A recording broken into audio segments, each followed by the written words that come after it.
Welcome back to MB Updates, your number one stop for trendy political updates. So guys, today Azimio la Umoja One Kenya Coalition had a press briefing and they had some few things to say. Let's watch the next speech of Raila Odinga during the press briefing. Only the government can now afford to borrow at the astronomical rate of 17% or more from the domestic market.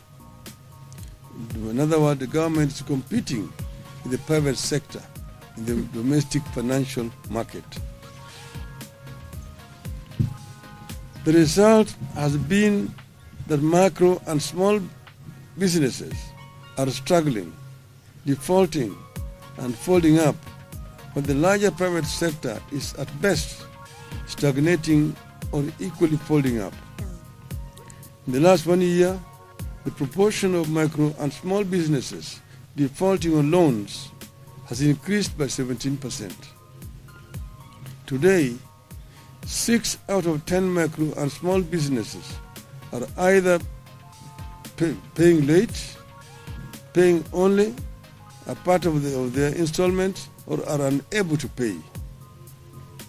Inflation is driven by the cost of food and fuel.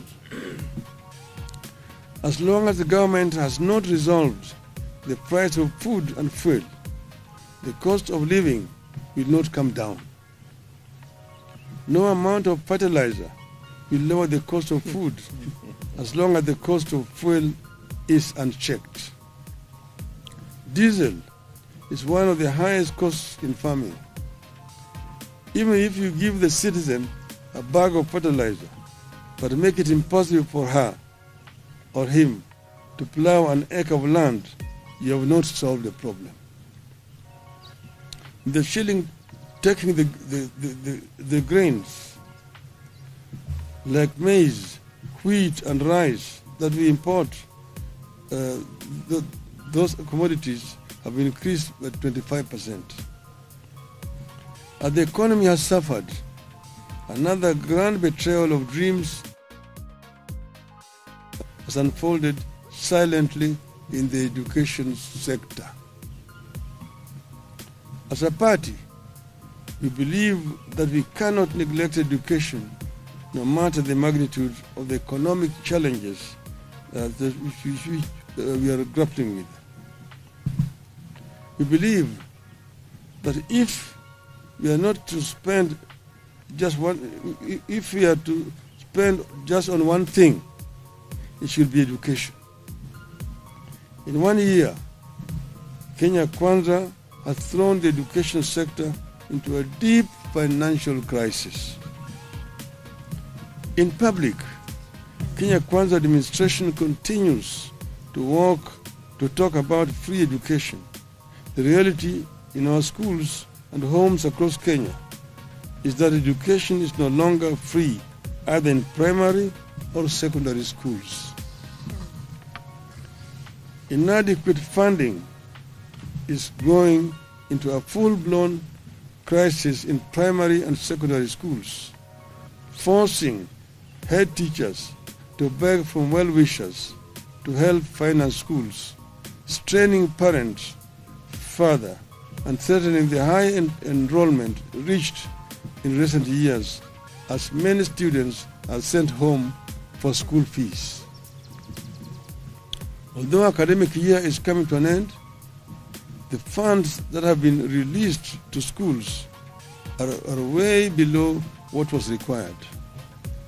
In some of the schools, the government has disbursed as low as 15,000 shillings for a student population of 400. Some schools received as low as Kenya shillings 3,000. We are, however, very concerned that under the Kenya Kwanza, education and the country are getting compromised by mismanagement, lack of clarity, lack of interest, and weak leadership in the sector.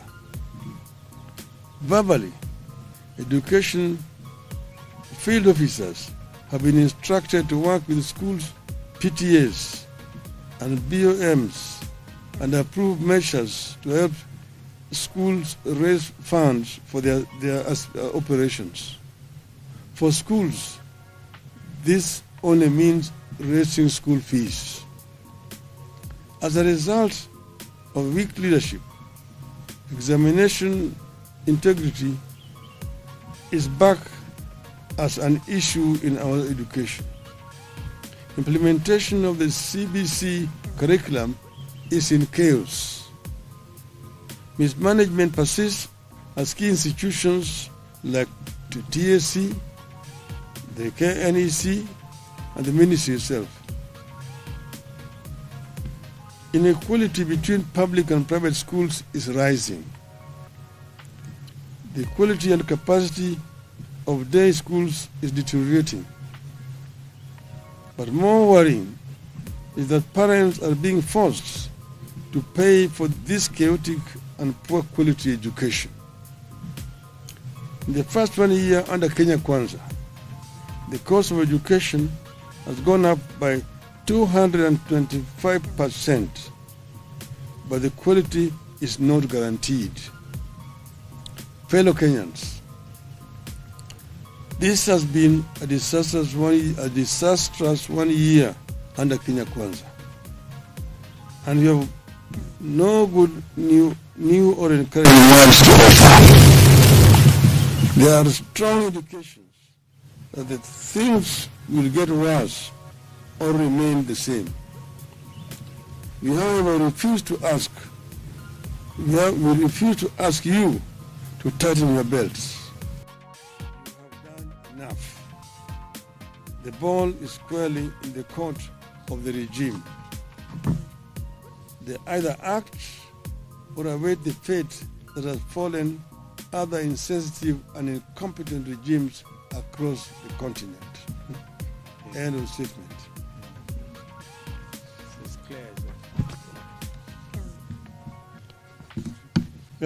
On this issue of education, it's even worse in the university. They have come up with grading and basically grouping students in terms of means and so on, and that they're required to pay 7%. Quite a number of those students are actually being sent home because the administration in various public universities are insisting on advance payment before admission.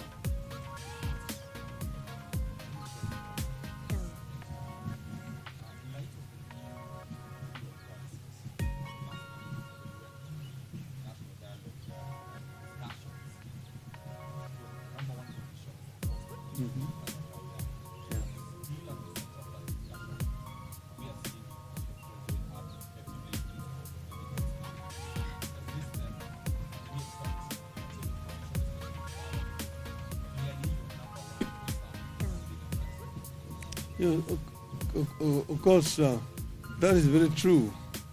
And as you know, we are going to be giving you another statement tomorrow on the issue of the dialogue, which is ongoing. But of course, our number one agenda was the cost of living. It is still there. Of course, the other side has been making statements that they don't want it to be discussed. But we have insisted that it must be agenda item number one in the talks. And the other one is the issue of electoral justice, which is very central to our coalition, and that must also be on the agenda. So there will be a statement coming again tomorrow. But I also want you to know that we will tomorrow be also giving our own assessment of the overall performance of Kenya Kwanza government this 1 year, our scorecard. That will be coming up tomorrow. Let's wait for tomorrow. There will be another statement. Okay. Yes, one.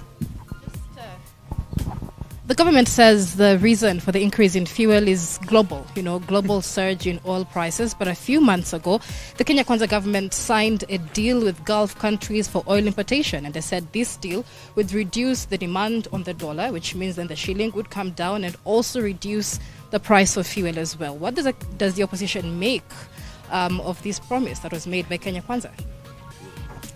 I mean, and as far as you're concerned, that is really the cause of the problem we're having. When they interfered with the OTS. Mm-hmm. And I'm talking to you as somebody who has been a minister for energy in my other early incarnations.